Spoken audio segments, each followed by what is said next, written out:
Krishna Krishna Hare Hare Hare Rama Hare Rama Rama Rama Hare Hare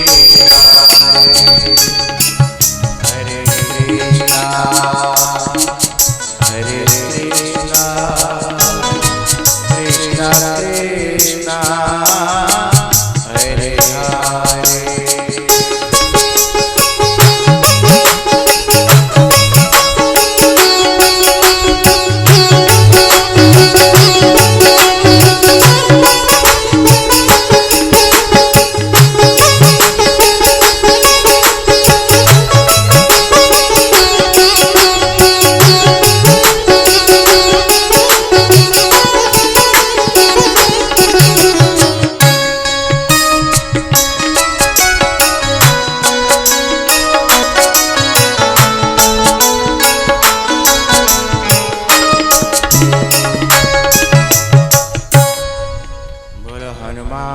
महाराज की, शंकर भगवान की।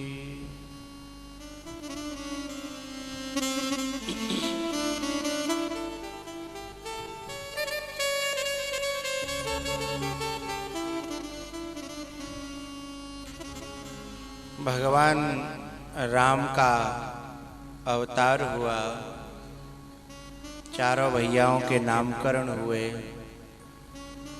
गुरुकुल में पढ़ करके आए तो विश्वामित्र जी लेने के लिए आ गए और विश्वामित्र जी महाराज के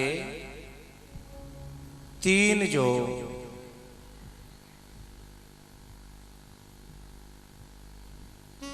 उनके जीवन की तीन समस्याएं,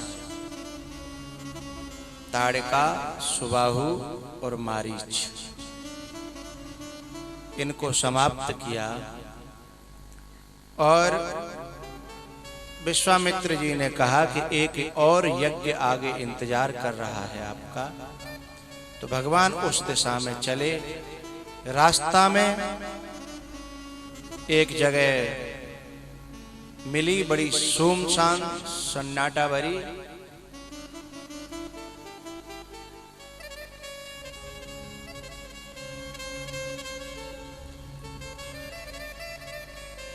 और वह जगह शापित थी। गौतम जी के द्वारा। गौतम नारी शापवश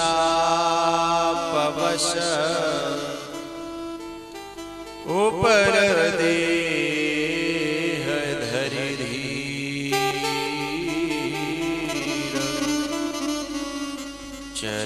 कमल रज चाहती कृपा करहु रघुवीर।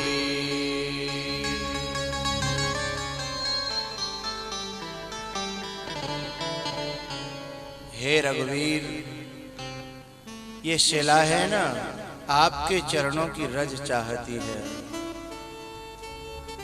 बड़े दिनों से आपका इंतजार कर रही है प्रभु। चरण कमल रज चाहती कृपा करहु रघुवीर।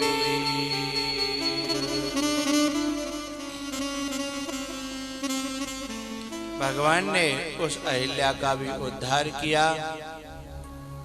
पहुंचे हैं जनकपुर के समीप। जनक जी ने आकर के अमराई बाड़ी में ठिकाना दिया। शाम हुई तो दोनों भैया अपने गुरुदेव के चरणों को दबाते हुए, सेवा करते हुए राम जी ने कहा, गुरुजी, लखन की इच्छा है जनकपुर देखने की, आप कहो तो दिखाए लावे। गुरुजी ने कहा कि तुमने पहले कभी खुद ने देखो है? बोले देखो तो नहीं है, पर आप कहो तो दिखा के ला सकता हूं। आज्ञा पाई है, दोनों भैया जनकपुर देखने के लिए चले हैं। जो संसार का देखने वाला है, सब कुछ उसकी निगाह में है, फिर उसके मन में जनकपुर में जाने की इच्छा क्यों पैदा हुई पता है? क्योंकि जनकपुर की जो नारियां थी ना, वह भगवान को बुला रही थी। क्योंकि गांव के जो पुरुष थे वे तो देख गए, दर्शन कर गए, लेकिन नारियां नहीं आ पाई थी कुल मर्यादाओं के कारण। तो वो बुला रही थी कि हे ठाकुर, हम तो बंधी हैं परंपराओं की बेड़ियों में, लेकिन आप तो नहीं बंधे हो। हे प्रभु, आप तो आ सकते हो ना हम तक। तब जनकपुर की नारियां भगवान को पुकारती हैं। दिलदार यार प्यारे गलियों में मेरी आजा।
इन गोपियों ने पुकार पुकार के परमात्मा को आने के लिए प्रेरित किया है और भगवान जनकपुर में आए।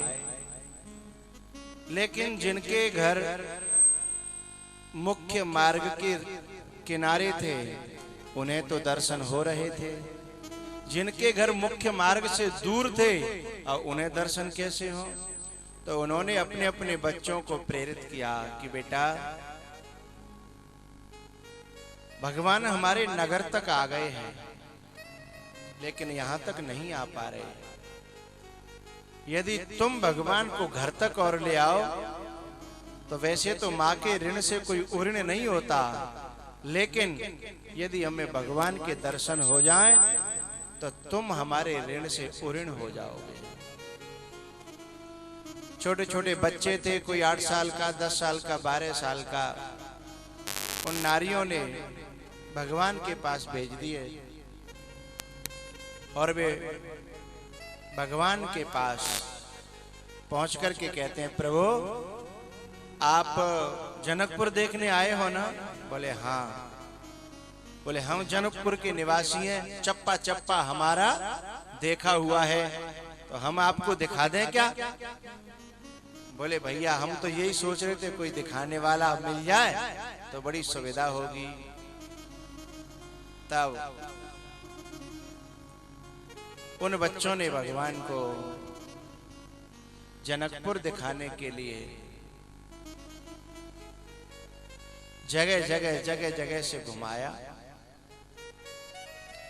लेकिन ये जनकपुर वाले स्वयं भगवान पर इतने मोहित हो गए कि बस भगवान को देखते ही रह गए। और केवल देखने से बात नहीं बनी, इनका मन कर रहा था कि भगवान को छू करके भी देखें। अब छूमे कैसे? नई नई मुलाकात है, पतो ना है, भरोसा ना है। ऐसे हमने छी और कनपटी पे लाइनटीन सी जुड़ गई तो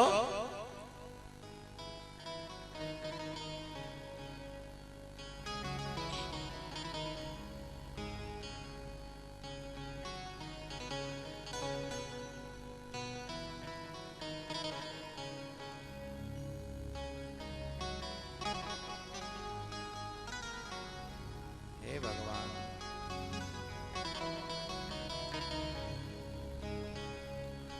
कुछ लोग कथा में भी व्यापार करते रहते हैं फोनों में, तो बंद कर ले।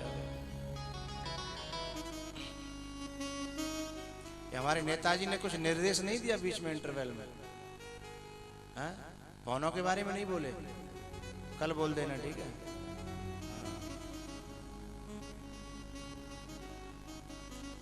ये फोन बड़ी बुरी बला है, न रोटी खांदे। वैसे भारत की ये पीढ़ी बड़ी नसीब वाली है। भारत की ये पीढ़ी बड़ी नसीब वाली है। अभी 2 दिन के लिए नेट बंद हो गया था, 2 दिन के लिए नेट बंद हो गया था, तो बच्चों को नींद नहीं आई, रोटी छूट गई। पता है ये पीढ़ी इसलिए भाग्यशाली है, इन्होंने नोटबंदी भी देख ली और नेट बंदी भी देख ली है?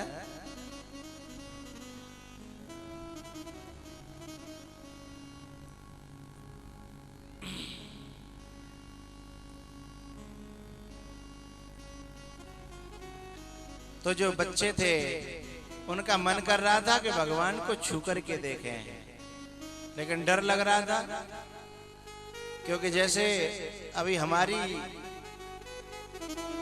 यहाँ के जो नए नए लोग हैं उनसे नई नई मुलाकात है, उनके स्वभाव का हमें ज्यादा पता नहीं है और हमारे स्वभाव का उन्हें ज्यादा पता नहीं है। पहले तो ये चुपके यूं ही हिलते डुलते हैं। मुझे तो पता नहीं है ये कथा कराने वाले मेरे दिल में जगह बनाएंगे या नहीं बनाएंगे, ये मुझे नहीं पता, पर इतना जरूर पता है कि इन बचे हुए 4 दिनों में मैं इनके दिलों में कुछ गज जमीन अपने नाम प्लॉट कर खरीद करके जाऊंगा, एक जगह छोटी सी बना करके जाऊंगा। इनका भरोसा नहीं है, इनकी ये जाने, मैं अपनी कह सकता हूँ, चाहे वो प्रमुख हो, चाहे मुंशी हो, चाहे प्रधान हो। और चाहे उनके पड़ोसी हों, हम अपनी जगह बना करके जाएंगे। ये अपने दरवाजों को भी बड़ी मुश्किल से खोल रहे हैं, कहीं लुटेरा लूट न ले जाए। हाँ? लेकिन भैया एक बात ध्यान रखना, पहले तो ये चुपके चुपके यूं ही हिलते डुलते हैं और दिल के दरवाजे हैं आखिर खुलते खुलते खुलते हैं। अभी हालत कुछ ऐसी हो रही है, ये जो जनकपुर के बालक है ना, वो भगवान को नहीं समझ पा रहे और भगवान उनको नहीं समझ पा रहे, लेकिन दोनों एक दूसरे से मिलना जरूर चाह रहे हैं। दोनों एक दूसरे से मिलना जरूर चाह रहे हैं। बच्चे कह रहे हैं कि हम छू करके देखेंगे। एक जनो बोलो कि भाई छीके तो देखेगो पर डरप तो रहियो, तुम ऐसा नहीं हो तैन छियो सो कनपटी पर जाए। एक चालाक सो होशियार, हमारे मुंशी जी ने ऐसा होशियार सो रहे, एक चालाक सो है, बोले ज्यादा होगा तो कनपटी पर जाएगा, खा लेंगे हैं, पर कम से कम आगे बढ़ के तो देखें, होगी सो देखी जाएगी। हाँ होगी सो। उसने सोचा कि कैसे पता लगेगा कि हम सही चल रहे हैं कि गलत चल रहे हैं।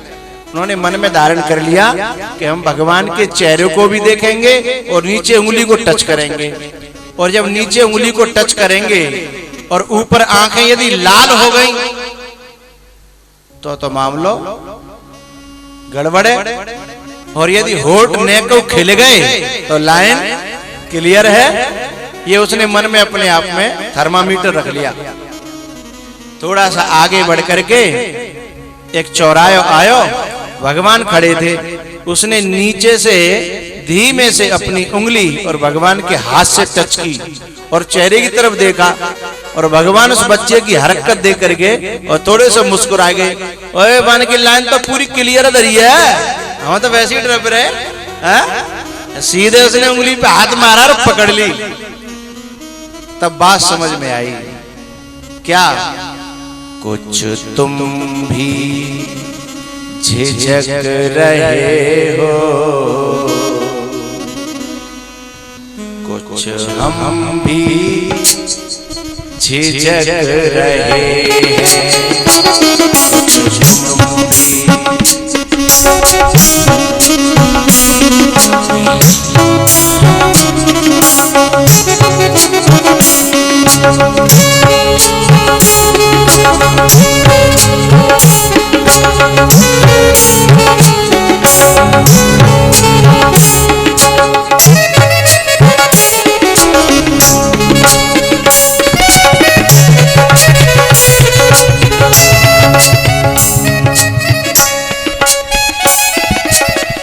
एक बार मेरा साथ देंगे तालियों में, फिर सुनाऊंगा।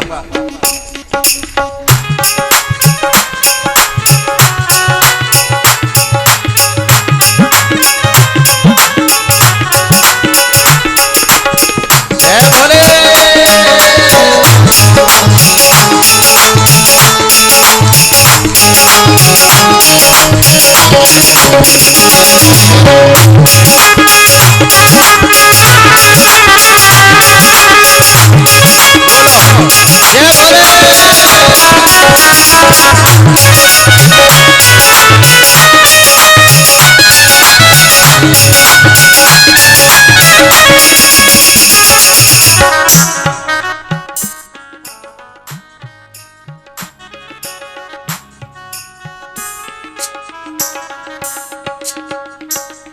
आधी लाइन तुम बोलोगे और आधी लाइन बोलो बोलो हम बोलेंगे।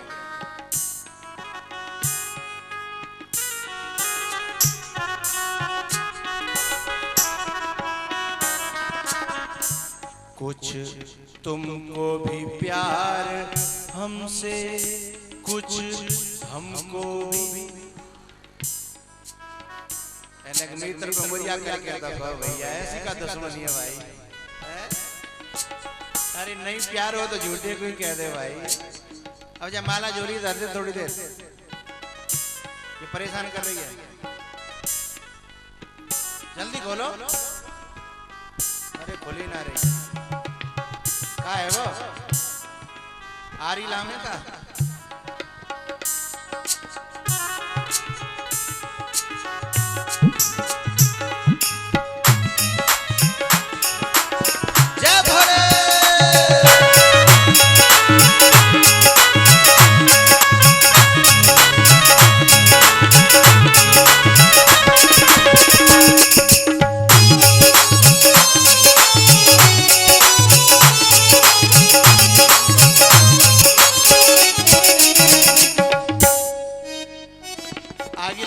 आगे की लाइन तुमको ही बोलनी है।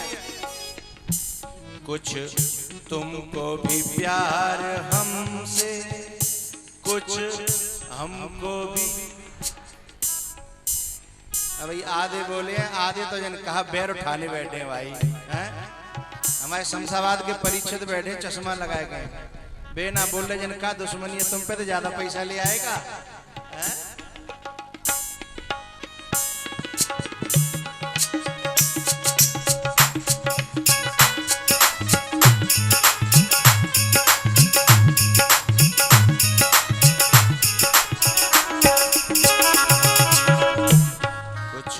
तुमको लास्ट बार बोल रहा हूँ, सभी नहीं बोले तो फिर बंद कर दूंगा, क्या करूं फिर है? कुछ तुमको भी प्यार हमसे, कुछ हमको भी। हाँ अब कुछ आनंद आया। आज झूठे भी कह रहे हो तो कल सांची तो है ही जाएगा है? लेकिन जब प्यार है तुम्हें हमसे, हमें तुमसे, तो गड़बड़ कहाँ है? अब समझिएगा। फिर भी आधी लाइन तुमको बोलनी है। कुछ तुम भी, कुछ तुम भी, कुछ तुम भी, कुछ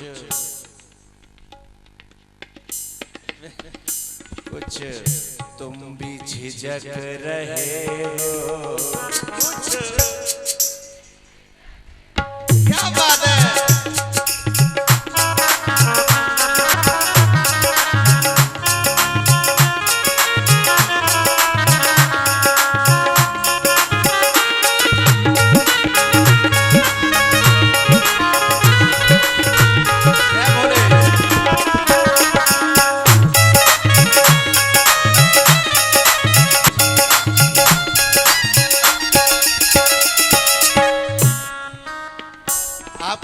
ऐसे मेरे मेरे फैन होंगे, फैन जो ये डोलते होंगे कि बाबा अकेले में को मिल जाए तो फिर।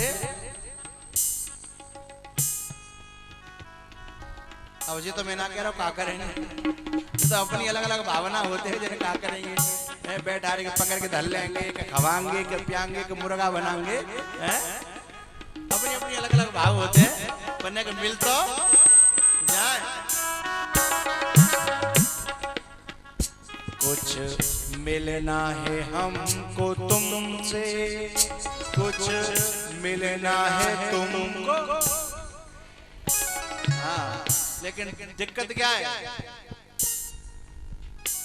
कुछ तुम भी शर्म रहे हो, कुछ तुम भी शर्म रहे हो, कुछ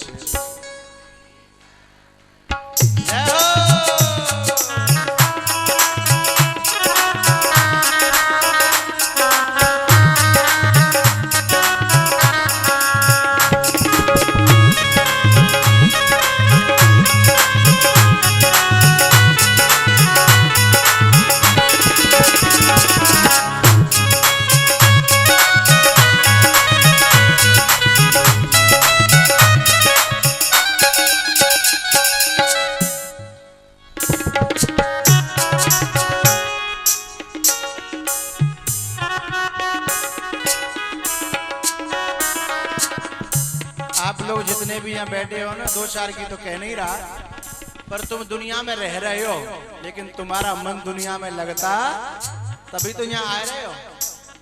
दुनिया में मन लगता तो फिर यहाँ कोई पागल है? यहाँ तो होशियारों को पागल किया जाता है भाई। हम सब दुनिया वालों की नजर में पागल ही तो है जा रहे हैं वहाँ। वही कथा है यहाँ सुनी, तो ही कथा जा वहाँ दुनिया वालों की नजर में पागल है। क्यों? क्योंकि तुम मेरे हो और मैं तुम्हारा। तुम मुझ पे मर रहे हो, हम तुम पे मर, तुम हम पे मर रहे हो, हम तुम मर ना रहे। तुम हमसे जी रहे हो, हम तुमसे जी रहे।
अधूरी छोड़ता हूँ और तुम पूरी कर देते हो।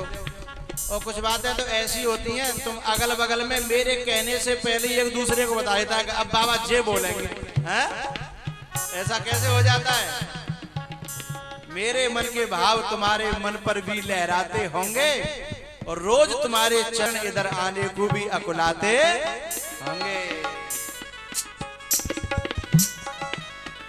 ये मौन की है भाषा, प्रेम की है परिभाषा। ये मौन की है भाषा, प्रेम की है परिभाषा। कुछ तुम भी समझ रहे हो, कुछ तुम भी समझ रहे हो, कुछ हम भी समझ रहे हो।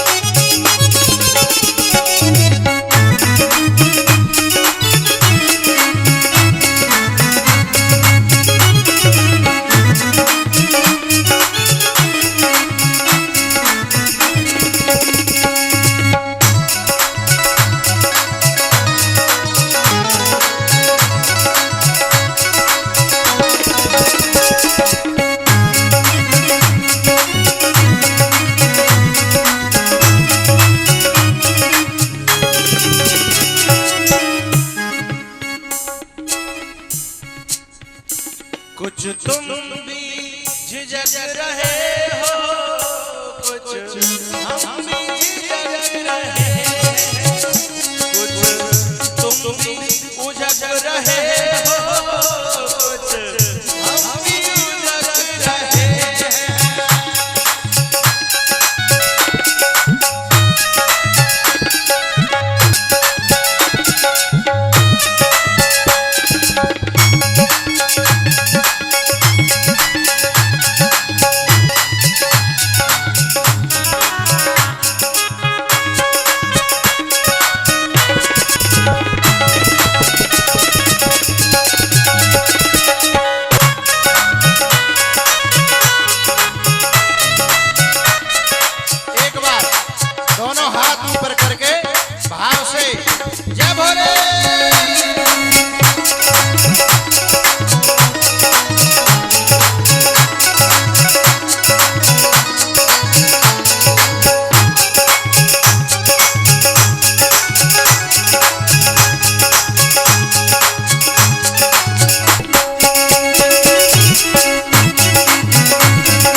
कुछ तुम भी उझक रहे हो। आगे वाली तुम्हारी है। हाँ, पर तुम्हारी आवाज नहीं आती, मठा पी के आया होगा। कुछ तुम भी उझक रहे हो, कुछ हम। अब आई आवाज। अब कुछ तुम भी उझक रहे हो, कुछ हम भी उझक रहे। तो जैसे ही बच्चे ने देखा कि अरे यहाँ तो लाइन क्लियर है, उंगली पकड़ ली, तो और जो बच्चे थे ना उनकी लागत तो अपने आप लग गई, सब ने उंगली लूट ली। तो सब भगवान की उंगलियों से लटके हैं और पूरे नगर को दिखाया। और लास्ट में भगवान ने कहा कि भैया तुमने हमें पूरा नगर दिखायो, अब हम तुम्हारी का सेवा करें ताए बताओ। तब बालकन ने कही कि अभी तो तुमने नगर बाहर ही बाहर से देखो है, अब वही कहो कि घर में घुस गए तो देखो ना।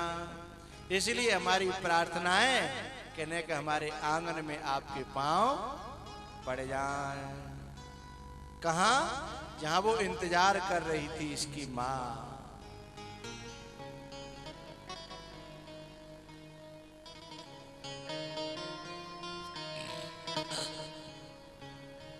और ये बच्चा उंगली पकड़ करके भगवान को जब अपने घर की तरफ लेके चला और माँ देख रही थी दरवाजे से, एक ही डोर लगी थी उसकी। जाने कब आएगा मुझे अपनी बनाएगा,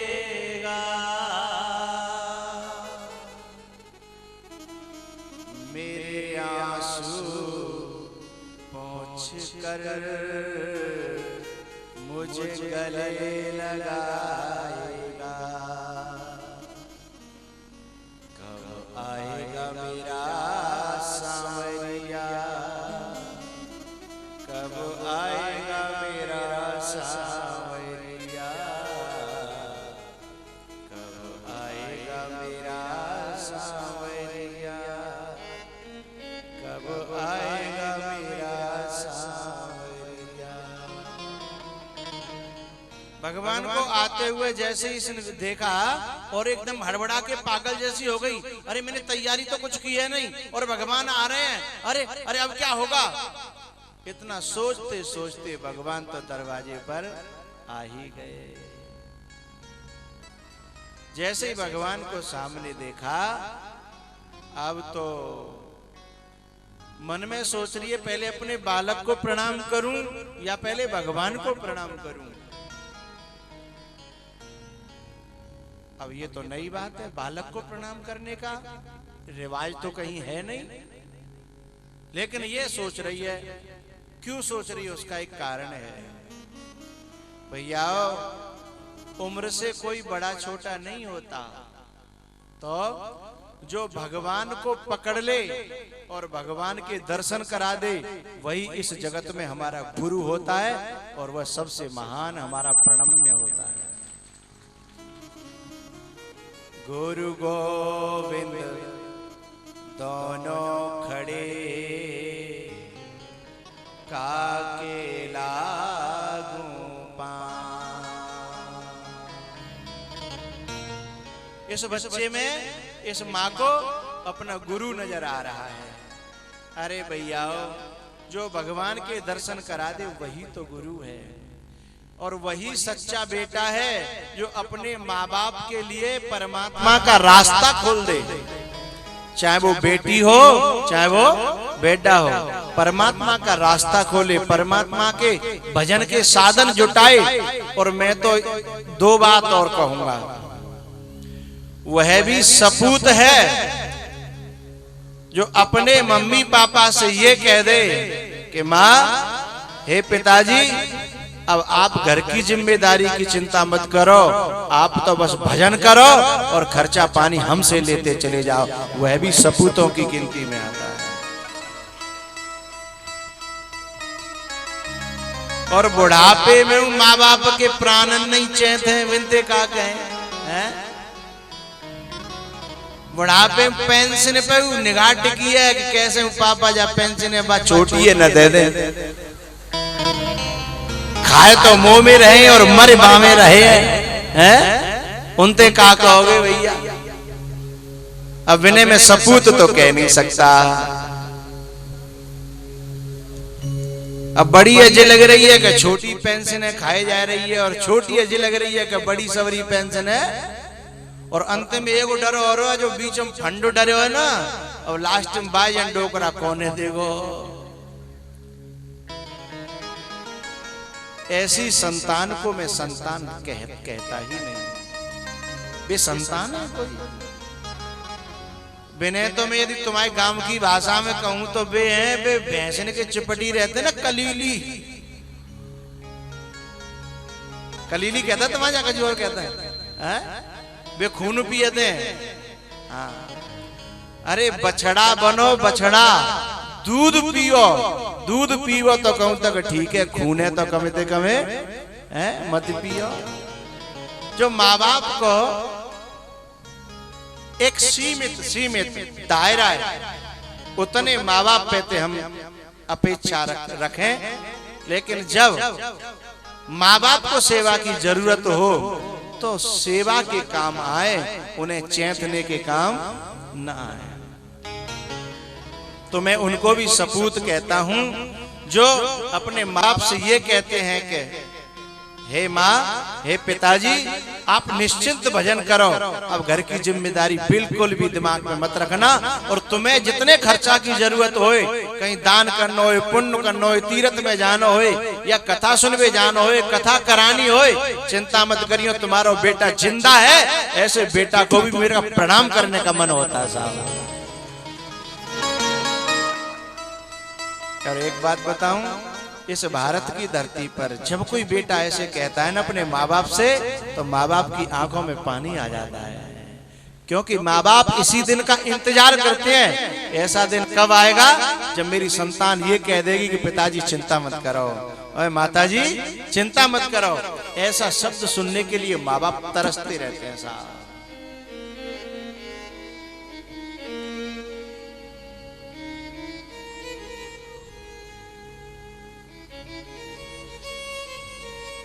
ऐसी संतान को मैं सपूत कहता हूं, सच्ची संतान कहता हूं। दूसरी एक और बात, दो बात कह रहा था ना मैं, दो बात और कहूंगा। एक तो ये हो गई, दूसरी बात, इन जनकपुर के बच्चों ने तो अपने माँ बाप को परमात्मा के दर्शन कराए, लेकिन अब जो संतान ने खुद परमात्मा के दर्शन नहीं किए हैं, वो अपने माँ बाप को परमात्मा के दर्शन कैसे करा पाएंगे? नहीं करा सकते ना। तो मैं एक और अच्छा रास्ता बता रहा हूं। परमात्मा न मिल सके, भगवान न मिल सके, ठाकुर जी न मिल सके, तो ठाकुर जी कथाएं तो घर पे ला सकते हो। ठाकुर जी की कथा ठाकुर जी से नीचे नहीं, ठाकुर जी से ऊपर होती है। ठाकुर जी के दास यानी संत भगवानों से भी अपने माँ बाप को जोड़ दे, दर्शन करा दे, उन पूतों को भी मैं सपूत की गिनती में लाता हूं साहब। ऐसे सपूतों के लिए जोरदार तालियां बजा दीजिए साहब। यहाँ पर ऐसे जो पुत्र बैठे हो, उनको मेरा बहुत बहुत साधुवाद है, बहुत बहुत धन्यवाद है। जिन्होंने माँ बाप से खींचना सीखा है वे कपूत हैं, और जिन्होंने माँ बाप को देना सीखा है वे सपूत हैं। अब हमको खुद आंकना है, हम कौन सी गिनती में हैं, हमको स्वयं आंकना है। एक बात ध्यान रखना, ये दौलत तो फिर भी रहेगी, जीवन तो फिर भी रहेगा, लेकिन एक दिन सेवा करने के लिए माँ बाप नहीं रहेंगे। उस समय ये मन में पीड़ा होगी कि आज हमारे माँ बाप होते तो मैं सेवा करता, आज मेरे डोकरी डोकरा होते तो मैं सेवा करता, उसमें पीड़ा होगी। इसलिए समय के रहते रहते अपने जीवन को माँ बाप की सेवा में हम लगा दें तो जीवन धन्य हो जाए साहब।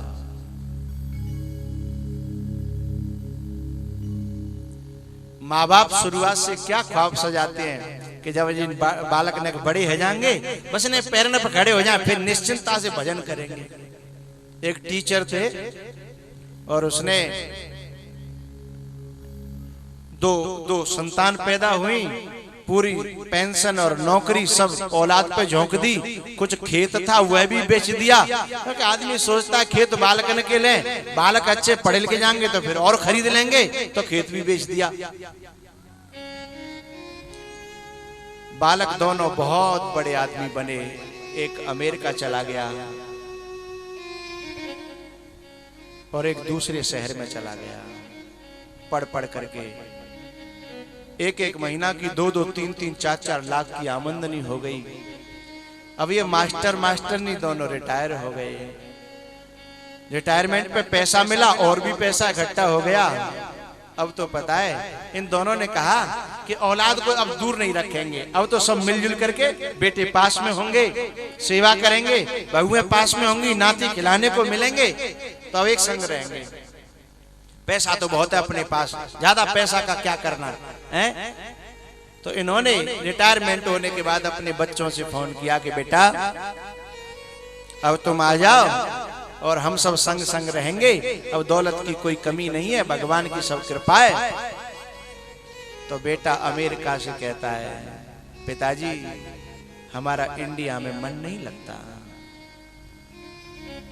हमें अच्छा नहीं लगता भारत में, और उसमें भी तुम गांव में रहती हो, गांव में तो हमें बिल्कुल अच्छा नहीं लगता। तो मम्मी पापा ने कहा बेटा हम सिटी में रह लेंगे, लेकिन भारत में तुम आ जाओ। उसने कहा सोचेंगे पिताजी, बताएंगे। पिताजी को जल्दी पड़ी थी, उन्होंने गांव में से बेच के शहर में फ्लैट ले लिया। अब शहर में ऐसा फ्लैट लिया कि मां न अगलबा बोले न बगलबा बोले, मां कहू तो कोई लेनो देनो। और ये गांव के बेचारे वैसे हृदय हैं, कम से कम 10 20 50 आदमी तो रोजाना बतरा ही नहीं ले, तब तक जिनकी रोटी नहीं पचती। अब ये फ्लैट हम बालकन के मारे आ गए, और बालकन ने दोनों ने नाई कर दी कि हमें इंडिया में आना नहीं है। अब जे मम्मी पापा दोनों, बेटा बेटा हम दोनों अकेले आ गए हैं, और जब पैसा को क्या करेंगे? तो छोटो बारो बोलो माताजी चिंता मत करो, मैं तुम्हारे लिए 2 नौकर रख दूंगा, पिताजी के लिए अलग और माताजी के लिए। लेकिन जो बेटा को देख करके मन हरा भरा होता है, वो नौकर की सेवा से होने वाला नहीं है, क्योंकि ये बालक नहीं जानते बाप का हृदय क्या होता है और माँ का हृदय क्या होता है, ये संतान नहीं समझती। लेकिन जब खुद माँ बाप बनते हैं ना, तब समझ में आ जाता है कि बाप क्या होता है और माँ क्या होती है।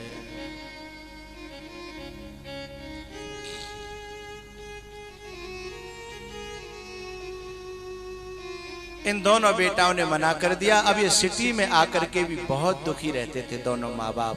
पैसा अपार हो गया, बैंक भरी पड़ी थी, तिजोरियों में भरा पड़ा था, और हर महीना पैसा वो विदेश से भी भेज देते थे। लेकिन जहां अपने औलाद न हो, अब पैसे का होगा क्या? बुढ़ापे में पैसे की नहीं, औलाद की ज्यादा देखने की इच्छा होती है।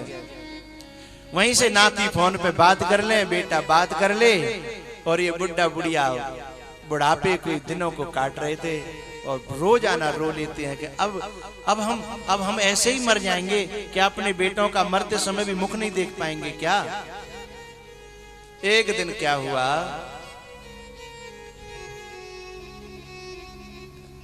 ये पत्नी अपने पति की सेवा करती है, औलाद की सेवा नसीब में रही नहीं। एक दिन क्या हुआ, रात्रि में इस बूढ़ी मां को और फालिस मार गई।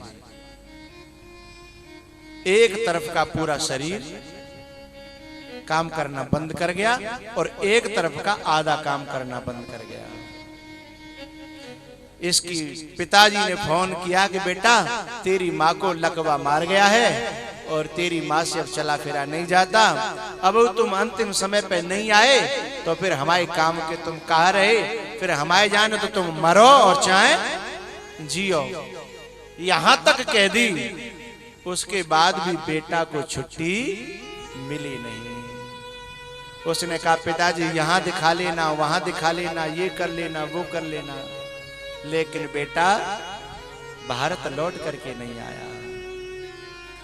अब तक तो पत्नी पति की सेवा करती थी, और अब पति पत्नी की सेवा करता है। लेकिन ये नारी बड़ी पतिव्रता थी, बड़ा दुख मनाती है कि ऐसे दिन मुझे देखने को क्यों भगवान ने दिए। मैं जिनकी रोज सेवा करती थी, आज उनके हाथों से मुझे सेवा करानी पड़ रही है। लेकिन मजबूरी को क्या करोगे आप? ये दोनों जो बाहर रहते हैं ना, अब मैं उन्हें संतान नहीं कहूंगा, अब मैं उन्हें कपूत कहना चाहता हूं। वे दोनों कपूत वहीं से और हालचाल पूछ लेते हैं। अब हालचाल पूछने का मतलब मैं इतना जानता हूं कि अब ये नालायक केवल इतना पूछ रहे हैं कि मम्मी मरी कि नहीं मरी। हालचाल पूछने का मतलब यही है कि तुम तो आए नहीं, इतना ही रह गया कि मरी के नहीं मरी। भैया कुछ दिन गुजरते गए, ये दोनों वहां से पैसे का तो ढेर लगाते रहे, लेकिन लौट करके दोनों में से एक भी नहीं आया। एक आध महीना बीता, 1.5 महीना बीता, 2 महीने बीते। एक दिन क्या हुआ, ये मास्टर जी भी बीपी के मरीज थे, ब्लड प्रेशर इनको बढ़ जाता था, इनका शुगर भी बढ़ा हुआ था। अपनी भी सेवा करते हैं और अपनी पत्नी की भी सेवा करते हैं। एक दिन शाम को अपनी पत्नी की सेवा करके 10-11 बजे फ्री हुए और अपने बिस्तर पे जाके लेट गए। रोजाना का नियम था सुबह 4:30 बजे जगना और अपनी पत्नी को जाके जगाना, उसे कुल्ला के लिए पानी पीने के लिए पानी देना। तो 4 बज गए, आज 4:30 बजे, 5 बज गए, लेकिन आज मास्टर जी की आंखें नहीं खुल रही हैं। अब ये जो माँ है इस पे न बोला जाता है न चला जाता है। एक ही बेड पे उस दिन से है, वही मलमूत्र का त्याग करती है और पति देव उसको साफ करते हैं। आज इसे जब प्यास लगी और 5:30 पौने 6 बज गए, तब उसे लगा कि आज ये जग क्यों नहीं रहे हैं। अब उसने आवाज निकालने की कोशिश की जोर से, लेकिन आवाज तो फालिश मार गई, आवाज निकलती नहीं है। 7 बज गए साहब। अब इसके मन में भय का भूत घुसने लगा, क्योंकि 7 बजे तक तो मास्टर जी कभी सोए ही नहीं थे। अब ये जोर जोर से जोर लगा रही चिल्लाने के लिए, लेकिन आवाज नहीं निकल रही। कोशिश करते करते करते 8 बज गए। इसके मन में पक्का हो गया कि अब इस दुनिया में मेरा पति नहीं रहा और मेरी औलाद भी मेरे पास नहीं है और शहर में पड़ोसी भी कोई किसी का होता नहीं है साहब। अब ये नारी, ये बूढ़ी माँ औलाद को चीख चीख करके बद्दुआएं देती है कि हमने ऐसे दिन के लिए तुम्हें न तो पढ़ाया था, न पैदा किया था, और न तुमको इतने पैसे खर्च किए थे कि तुम हमसे दूर चले जाओ। भैया, इस बूढ़ी माँ ने अपने आप को हिला डुला करके बेड से नीचे गिराया। बेचारी की चोट लग गई। अपने आप को कुछ लुढ़काते और अपने पति के पास पहुंची और चद्दरा को खींचा तो देखा पतिदेव भी इस दुनिया को छोड़ के ऊपर जा चुके थे, केवल शरीर रह गया था। अब ये बूढ़ी माँ, जिसका पति भी चला गया हो, जिसके बेटों ने बार बार फोन को सुनकर के इग्नोर कर दिया हो, आने से मना कर दिया हो, और जहां पड़ोसी भी कोई किसी को पूछता न हो, उस माँ की आत्मा क्या कहती होगी, जरा सोचिए साहब।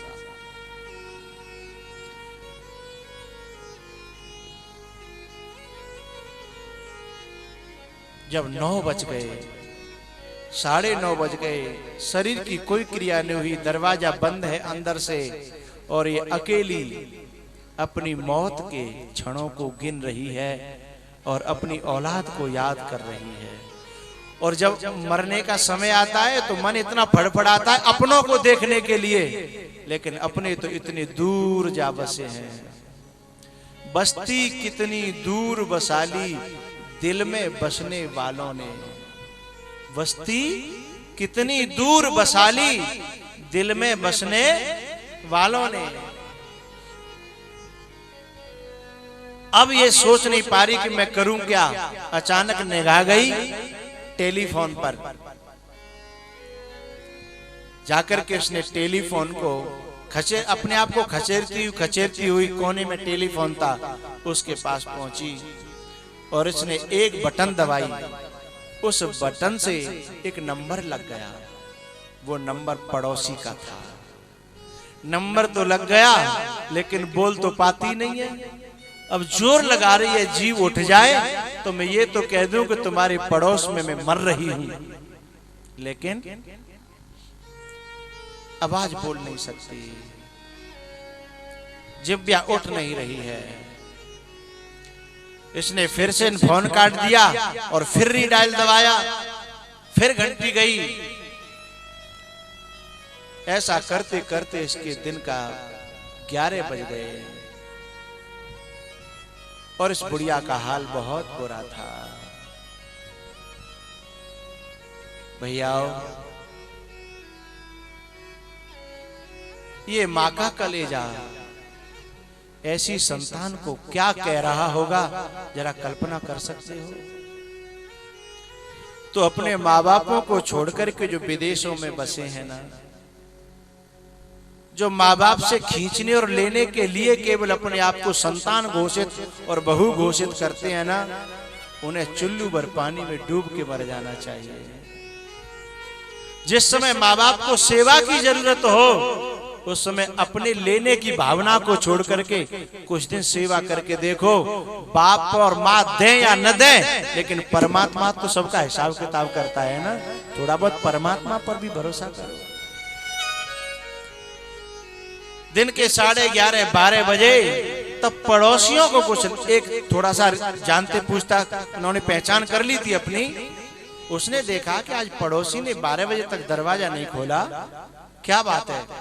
उसने आकर के दरवाजा खटखटाया तो ये बेचारी आवाज भी नहीं दे सकती है कि दरवाजा तोड़ दो, मैं मरने वाली हूं, और ये दरवाजा खोल भी नहीं सकती है।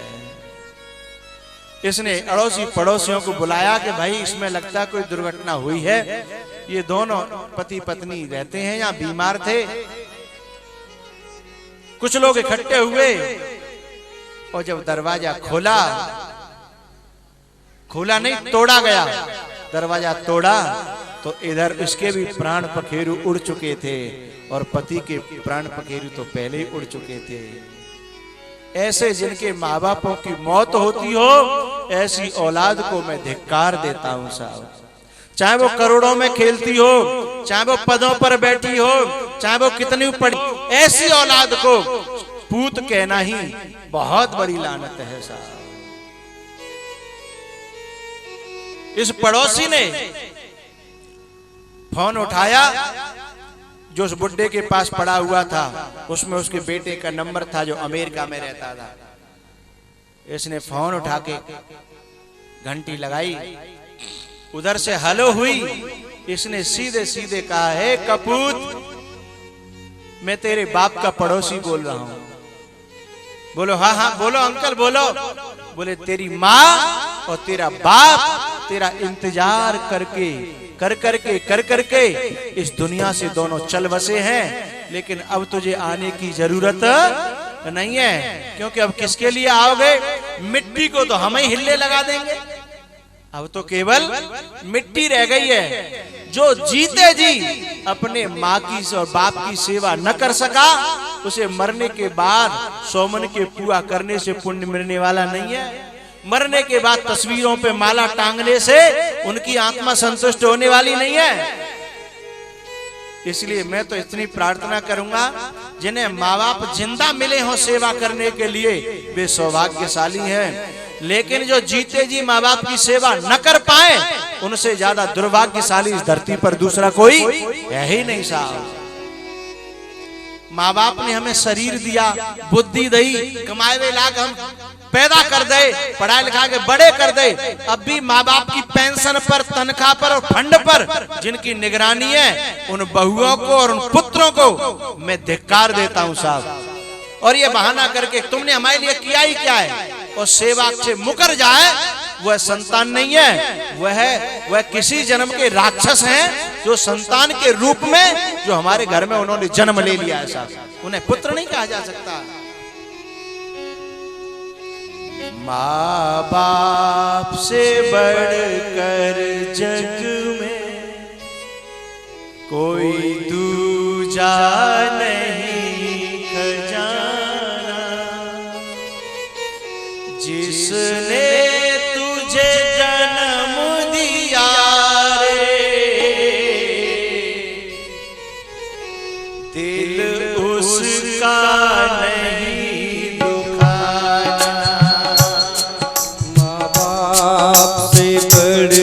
कर जग में कोई दूजा नहीं खजाना, जिसने तुझे जन्म दिया रे, दिल उसका नहीं दुखाना।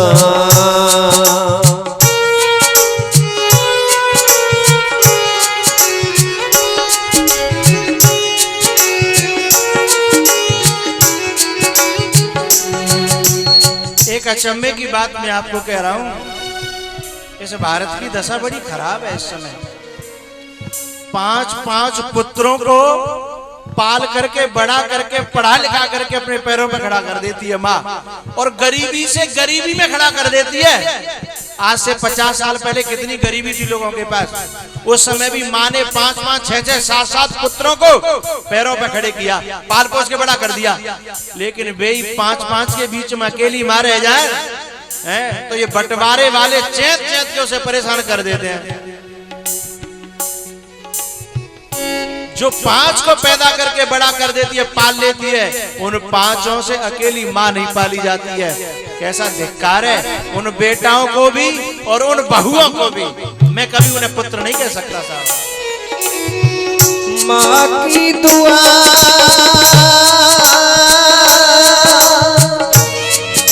कभी खाली नहीं जाती, माँ बदुआ दे, माँ दुआ दे या बदुआ, मगर भगवान से टाली नहीं जाती। 4-4 बच्चों का पेट पालती है एक माँ, मगर 4 बच्चों से एक माँ पाली नहीं जाती। माँ बाप से बढ़कर जग में कोई दूजा नहीं खजाना, जिसने तुझे जन्म दिया रे, दिल उसका नहीं दुखाना।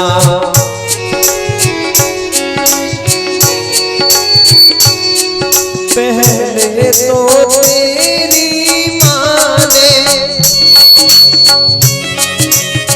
9 मास गर्भ में ढोया, सीने का दूध पिलाया।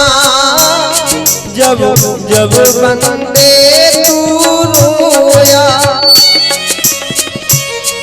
बड़ा कर्ज है तुझ पे माँ का, तेरा फर्ज है करना।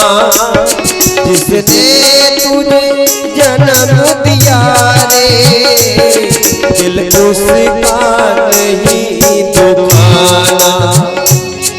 माँ बाप से बढ़कर जग में कोई नहीं खजाना, जिसने तुझे जन्म दिया रे, दिल का नहीं दुखाना।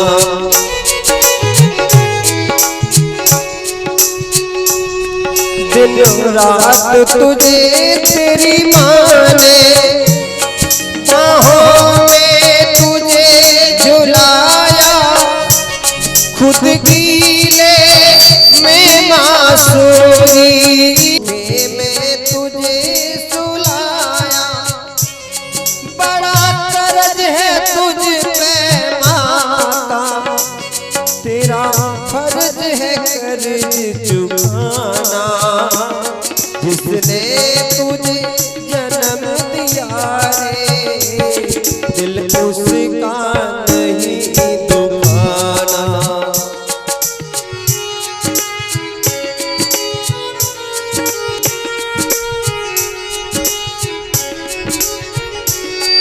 माँ बाप की शरण से बढ़ के कोई स्वर्ग नहीं है दूजा, सब छोड़ के तीरथ बंदे कर ले माँ बाप की पूजा।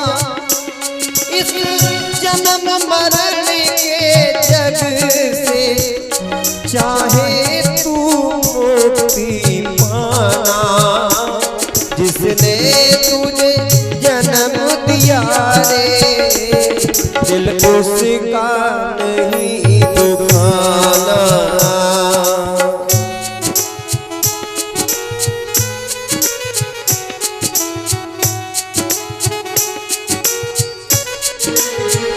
माँ से कुछ कम नहीं बनते, होता है पिता का दर्जा। माँ से कुछ कम नहीं बनते, होता है पिता का दर्जा। कोई भी चुका नहीं पाया अपने माँ बाप का कर्जा। बड़ा कर्ज है तुझ पे माता, तेरा फर्ज है कर्ज चुकाना। जिसने तुझे जन्म दिया रे, दिल उसका नहीं दुखाना। माँ बाप से बढ़कर जग में कोई दूजा नहीं खजाना। ने तुझे जन्म दिया रे, दिल उसका नहीं दुखाना। बड़ा कर्ज है तुझ पे माँ का, तेरा कर्ज चुकाना। जिसने तुझे जन्म दिया रे, दिल उसका नहीं दुखाना। जिसने तुझे जन्म दिया रे, दिल उसका। जिसने तुझे जन्म दिया रे,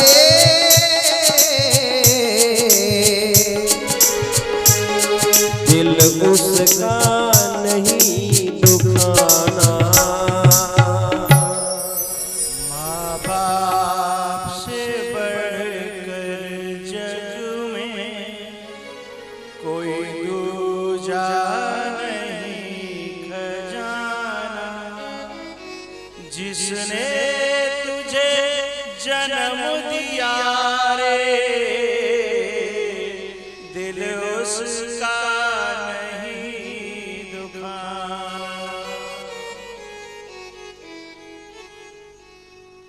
एक समय ऐसा आएगा कि उस समय दौलत तो बहुत होगी और सब कुछ होगा, लेकिन हमारे पास माँ और हमारे बाप नहीं होंगे। तब हम किसको दिखाएंगे, हम किसको इसे सेवा में लाएंगे। इसलिए मेरा निवेदन यह है, जिनके पास माँ बाप हो और भले ही सब कुछ कम हो, लेकिन कम हो सेवा कर लो, क्योंकि बाद में पता नहीं सब कुछ मिला और सेवा का मौका मिला न मिला।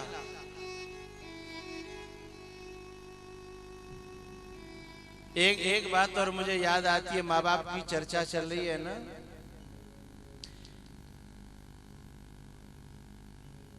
एक तो अकेली माँ थी, उसने अपने बेटे को पढ़ा लिखा के बहुत बड़ा कर दिया और शहर में अफसर बन गया, और अफसर बन करके माँ को ही भूल गया, क्योंकि इतना बिजी हो गया कि उसे 1 मिनट की छुट्टी नहीं है। लेकिन माँ ने फिर भी आशा नहीं छोड़ी और अपने गांव में सब कुछ बेच बाच करके पढ़ा दिया उसे। लेकिन आशा नहीं छोड़ी कि मेरो लाला जरूर आवेगो, इंतजार करती है जरूर आवेगो। जब ज्यादा दिन बीत गए, लोगन के वो नहीं आ पावे, काम ज्यादा है बापे, तो इंतजार करती कि चिट्ठी तो जरूर डालेगो।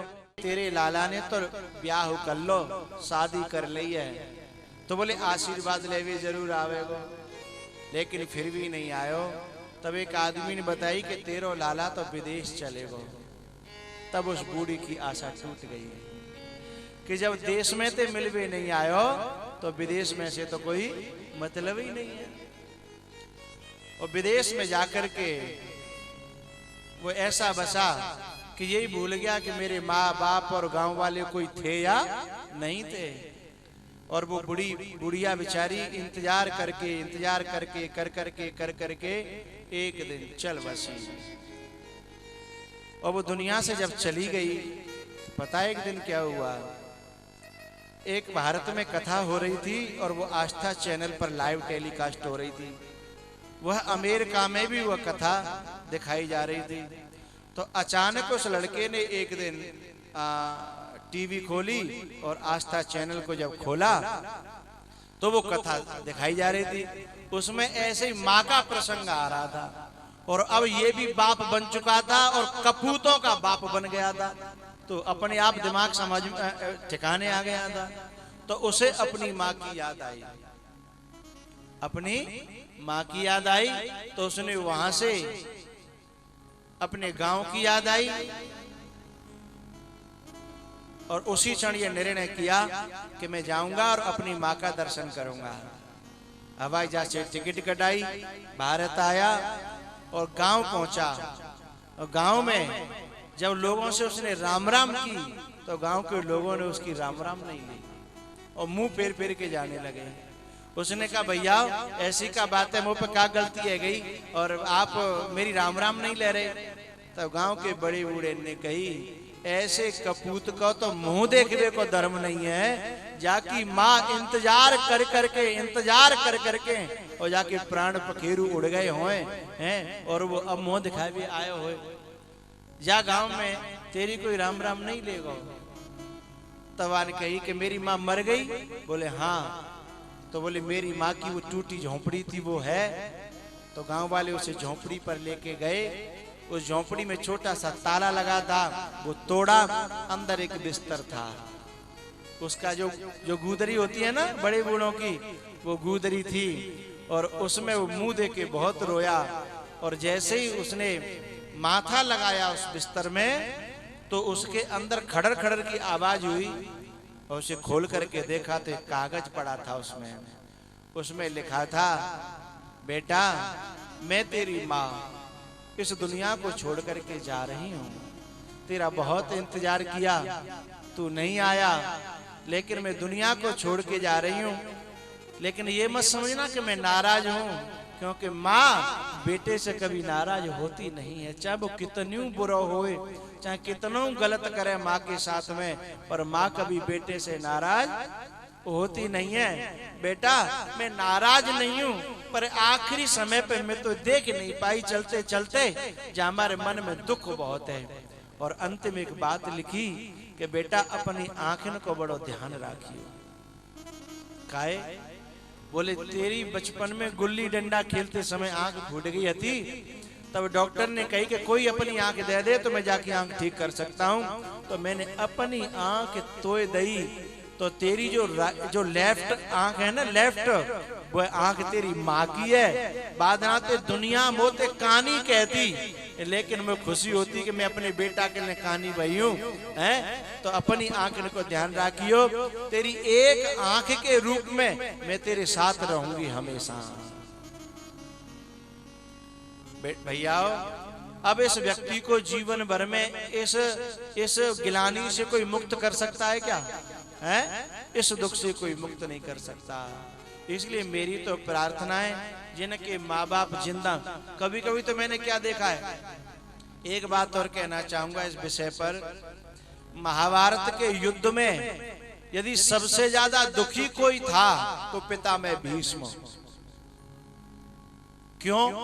ये बता देना चाहता हूं। जिस बाप के और माँ के सामने जिसकी संतानें आपस में भिड़ती हों, लड़ती हों, ऐसा बुरा दृश्य माँ बाप के लिए इस दुनिया में कोई हो नहीं सकता। साहब जा माँ के सामने बहू लड़ रही हो, बेटा लड़ रहे हो, भैया लड़ रहे हो, हैं? तो कैसो लगेगा भाई? क्योंकि बाको तो जी पिटे तो अपनो पिट्यो और जी पिटे तो अपनो पिट्यो।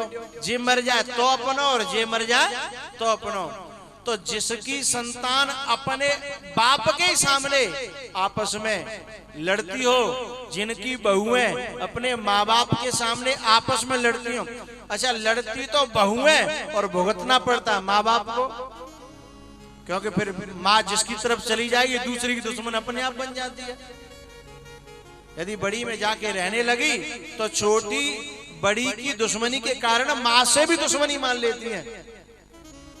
तो ऐसे बुरे दिना जो माँ बापों को दिखाते हैं आपस की लड़ाई के कारण, मैं ऐसी बहुओं को, मैं बहू नहीं कहता, किसी जन्म की दुश्मन है जो अपने माँ बाप से दुश्मनी लेने के लिए आई है। साहब तो मेरी तो हाथ जोड़ करके प्रार्थना है भैया, सबे भाई मिट्टी में मिलनो है, भाई शमशान घाट में जानो है, सबे राख होनो है। जितनी सेवा हम पे बन जाए माँ बाप की उतनी सेवा कर ले, ये सेवा इस जन्म में भी काम आएगी। और अब आगे तुम बोलो बोलो बोलो, इस जन्म में भी काम आएगी। और ये कागज की नोट न के पीछे तुम अनादर कर रहे हो ना माँ बाप को, जब प्लेट और फ्लैट के पीछे जो माँ बाप को अनादर कर रहे हैं ना, वो यूं काम नहीं आवेगा। और लेकिन अकल की जो जिनकी अकल मारी गई है ना, वो नेक नेक बात पे माँ बाप तो ले बैठते हैं कि भाई ज्यादा दे दो और मोए तो वही में रहो, तनख्वाह वादे दे तो वही में रहो, पेंशन वादे दी तो वही में रहो, वो मकान वादे दो वही में रहो। ये छोटी छोटी ओछेपन की बातें हैं, इतना ओछा दिल मत करिए भैया।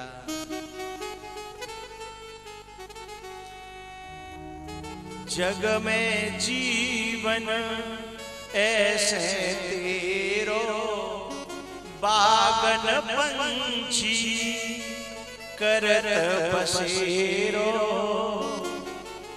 राति विश्राम करे भैया, भोर होत उड़ जाओ, राति मुकाम करे भैया, भोर होत उड़ जाओ, मत अभिमान करे जियतन पजरी राखे जाओ। जग में जीवन ऐसे तेरो, परमारथ है बड़ो भजन दे, नेकी कर ले कछु जतन दे, जग में कहवे को भैया, जस अब जस रह जाओ, जग में कहवे को। आपका समय पूरा हो रहा है, एक अंतिम बात कह रहा हूं और बात दिल तक पहुंचे तो आप जोरदार तालियां बजाना, दिल तक पहुंचे तो। किसी का बेटा परदेश में हो, उसकी याद करके माँ सैकड़ों बार आंसू बहा लेती है। माँ सैकड़ों बार आंसू बहाती है बेटा को परदेश जान करके, लेकिन इसमें माँ की ममता होती है। लेकिन बेटा परदेश में हो, माँ रोए, ये कोई ज्यादा बड़ी बात नहीं है। लेकिन बताऊं धन्यवाद कब देता हूं मैं संतान को, बेटा भले देश में हो चाहे विदेश में हो, उसकी सेवा को याद करके और माँ और बाप की आंखों में आंसू आ जाए, समझ लो वो बेटा धन्यवाद का पात्र है साहब।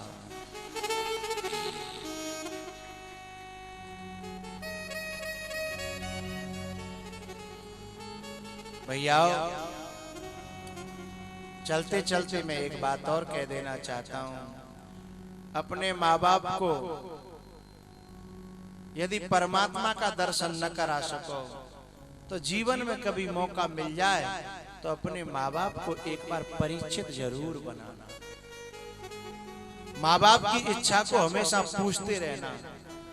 और मैं माँ बाप से भी एक बात कह देना चाहता हूँ, बच्चा को छोटेपन से संस्कार डालो कि बेटा कब वो बड़ो है जाए तो एक दिन जरूर अपने घर पे संतन को मेला, भक्तन को मेला है और कथा को आयोजन करियो। कबो कबो तो बालक का कहते हैं, अरे हमारे माँ बाप हमते कहें तो, हमारे माँ बाप हमते कहें तो, अरे माँ बाप का कहेंगे तू इन्हें पूछ ले पिताजी कि पिताजी तुम्हारी कोई इच्छा तो नहीं है।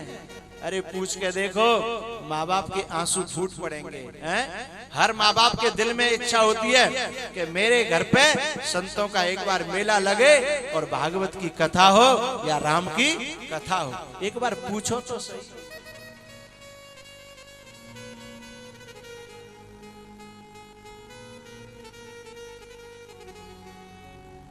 कर ले कमाई ऐसी जो साथ जा सके। मुश्किल पड़े जो राह में, मुश्किल पड़े जो राह में, तो काम आ सके। कर ले कमाई ऐसी जो साथ जा सके। दुनिया की चका चौंध में जीवन बिता दिया। अनमोल रतन हीरा यूं ही गंवा दिया। मानव वही है जो इसका, मानव वही है इसका फायदा उठा सके। कर ले कमाई ऐसी जो साथ जा सके। कर ले कमाई ऐसी जो साथ जा सके।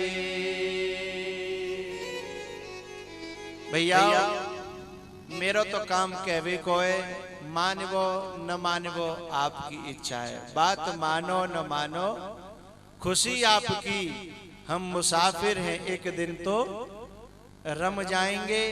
ये न पूछो कि रम कर किधर जाएंगे, वो जिधर भेज देगा उधर जाएंगे। बोलो हनुमान जी महाराज की। अब खड़े हो जाओ, 4:30 बज चुके हैं। अब एक भजन होगा और उसके बाद आरती। बोलो हनुमान जी महाराज की, शंकर भगवान की जय। जय श्री राधे।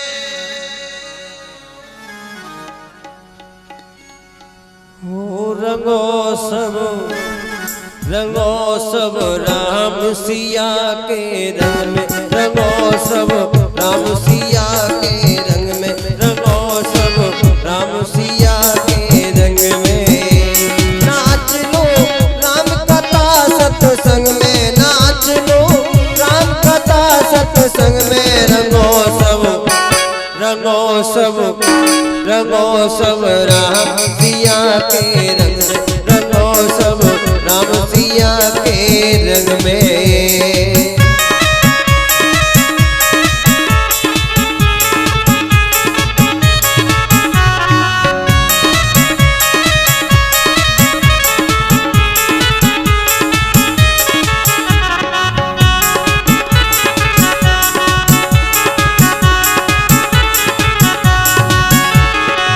नाचो गाओ तर जाओगी नहीं, आए वैसे ही मर जाओगे।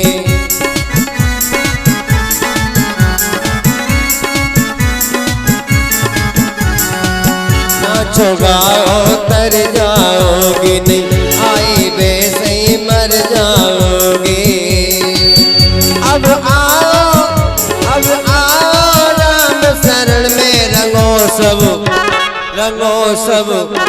रंगो सब राम सिया के रंग में, रंगो सब राम सिया के रंग में।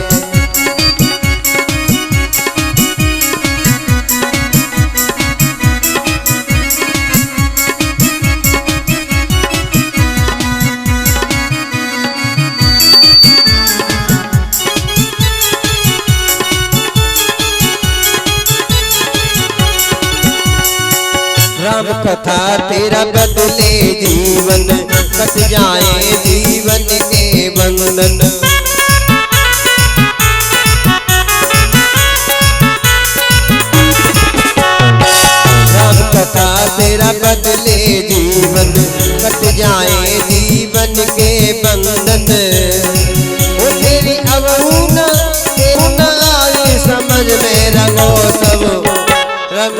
रंगो सब राम सिया के रंगो सब राम सिया के रंग में।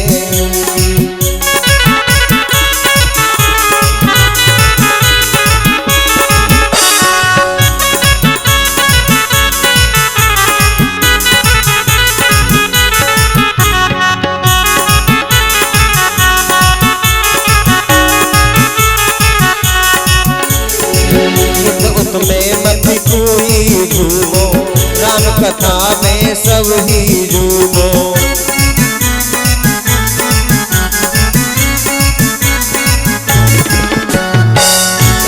में मत कोई झूमो, राम कथा में सब ही झूमो। बड़ो आनंद राम भजन में रंगो सब राम सिया के रंग में। रंगो सब राम सिया के रंग में। रंगो सब राम सिया के रंग में। नाच लो राम कथा सत्संग में, नाच लो राम कथा सत्संग में। रंगो सब राम सिया के रंग में। रंगो सब राम सिया के रंग में। रंगो सब राम सिया के रंग में। रंगो सब राम सिया के रंग में।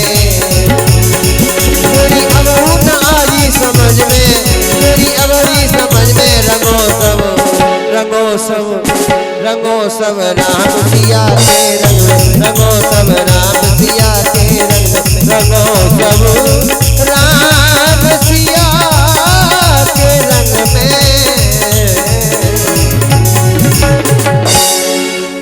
बोलिए रामचंद्र भगवान की।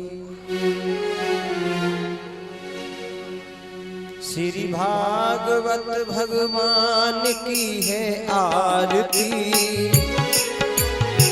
पापियों को पाप से है तारती। श्री भागवत भगवान की है आरती। पापियों को पाप से तारती।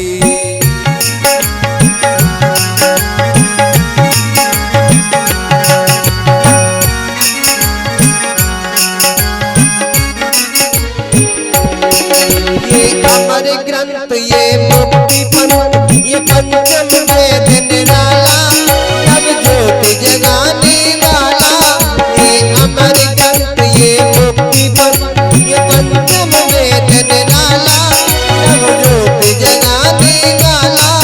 हरि नाम यही हरि श्याम यही, हरि नाम यही हरि श्याम यही, जग में मंगल की आरती।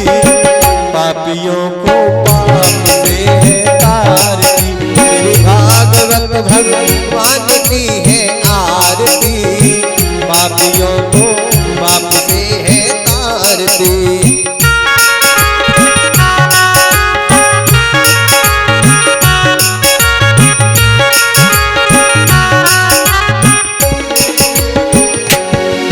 ये शांति गीत पावन पुनीत, पापों को मिटाने वाला, हरि दर्श कराने वाला।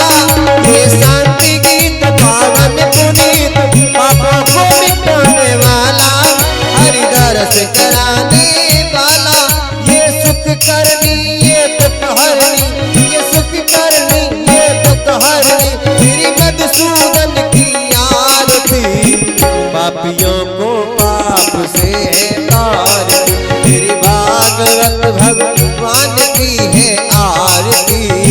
पापियों को पाप से है तारती।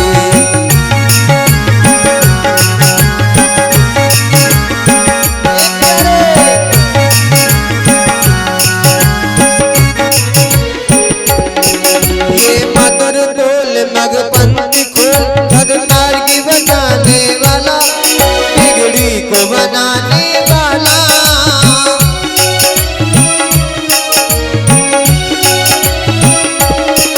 ये मधुर बोल भगपंथी खोल, भगमार्गी बजाने वाला, बिगड़ी को बनाने वाला। हरि नाम यही हरि धाम यही, हरि नाम यही हरि धाम यही, जग में प्रभु जी की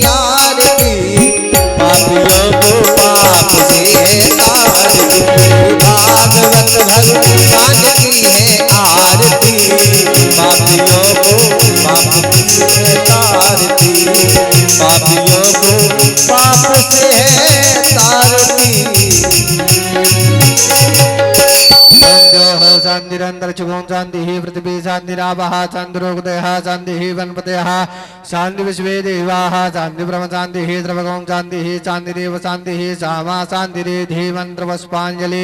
पुष्पांजलि के लिए पुष्प ले लें हाथों में। हरि ओम जन्देवास्तानि धर्माणि प्रथमान्याचन्यः तेहन कर्म हिमानः चन्द्रपूर्वे चाद्याः शान्तिदेवाः। हरि ओम एकदन्ताय विद्महे वक्रतुण्डाय धीमहि तन्नो दन्ते प्रचोदयात्। हरि ओम दाशरथाय विद्महे कौसल्यानन्दनाय धीमहि तन्नो रामा प्रचोदयात्। हरि ओम जनकात्मजायै च विद्महे रामप्रियायै च धीमहि तन्नो सीता प्रचोदयात्। श्रीवन्ते कामे गोलजाम्बगे वाटिलाब्जै पुण्यगजाधिकारभि धरशाले पुष्पै बिल्वाप्यबाल तुलसीदल मञ्जरीभि त्वां पूजयामि जगदीश्वर मे प्रसीदा। नानास्कन्द पुष्पाणि यथा कालो भवानि च पुष्पाञ्जलिर्मया दत्तं घाड़ा परमेश्वरा।